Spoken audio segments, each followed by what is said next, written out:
В этих залах представлена модель Большого Кремлевского дворца, память о проекте циклопическом, утопическом, каком угодно проекте времен Екатерины II, 60-70-х годов XVIII века, проекте Василия Ивановича Баженова для резиденции государя-императора в Кремле.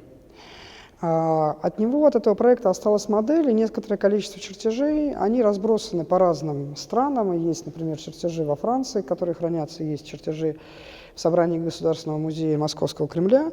Есть кое-что и у нас. Что хотел сделать Баженов? Вот это его фиксационный план. Он зафиксировал, прежде чем начать строительные работы, он зафиксировал то, как выглядел Кремль на тот момент. У нас, значит, вот Соборная площадь, Чудов, Вознесенский монастыри, подворье Троице-Сергиевской лавры, соответственно, Троицкая башня, Никольская башня, Спасская, Боровицкая, Водовзводная, Угловая.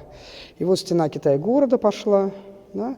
И вот Неглинна, река Неглинная, которая опоясывала Москву, опоясывала Кремль, и канал, который протекал на Красной площади. И вот все вместе Кремль был таким хорошим, нормальным средневековым городом европейским. А вот что предполагалось построить Баженов. Почти весь Кремль должен был быть снесен. В Кремле организовывалась система площадей. Вот ромбовидная площадь, вот круглая площадь, вот овальная площадь. И улиц между ними сохранялась только Соборная площадь, то есть собор и здание Святейшего Синода, и немножко церквей, которые встраивались в новый дворец. Фасад нового дворца предполагался почти 600 метров, вот его рисунок. Если говорить об архитектурном стиле, то чаще всего говорят, что это ранний французский классицизм, но это не совсем так. И, на мой взгляд, это гораздо ближе к зрелому итальянскому барокко, хотя бы потому, что овальная площадь в центре города – это, конечно, Рим, это не Франция. В конечном итоге, именно для того, чтобы этот огромный циклопический проект построить, Василий Иванович Баженов ходатайствовал о строительстве модели. Модели в европейской архитектуре довольно старая история. То есть, когда строится большое архитектурное сооружение, ее же надо обсчитывать. При отсутствии каких-либо серьезных систем вычислительных, какие могут быть вычислительные системы в Средневековье или там даже в эпоху Возрождения, архитекторы создавали модели, и уже на модели производились математические обсчеты будущего здания.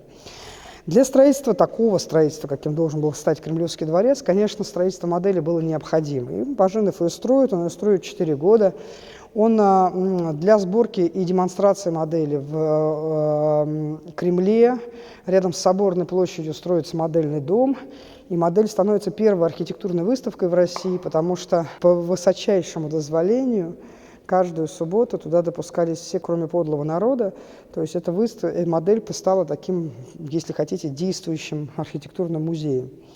И она подлинная, она довольно большая. Мы ее показываем только треть, потому что у нас просто нет пространства, куда бы мы могли ее целиком поставить.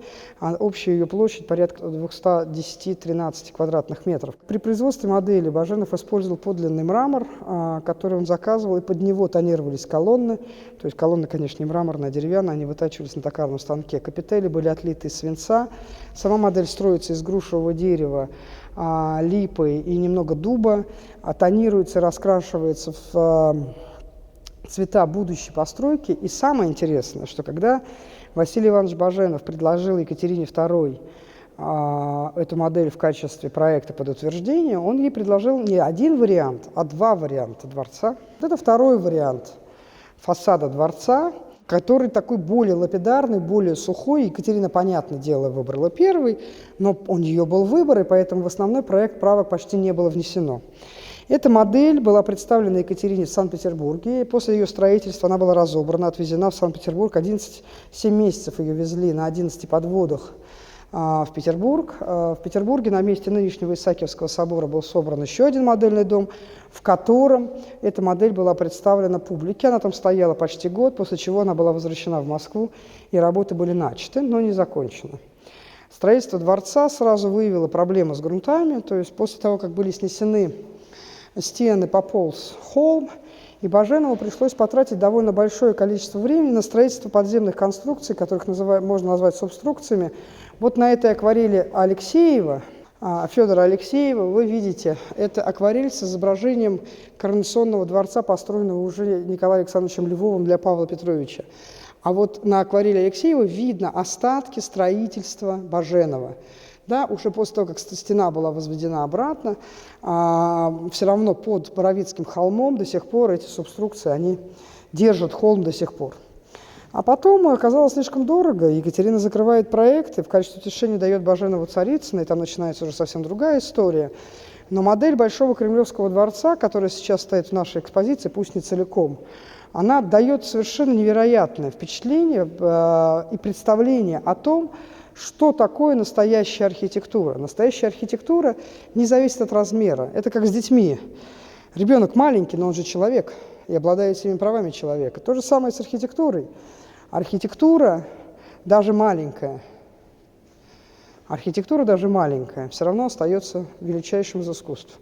И поэтому рассматривать эту модель бесконечное удовольствие и одна из моих любимых развлечений в музее.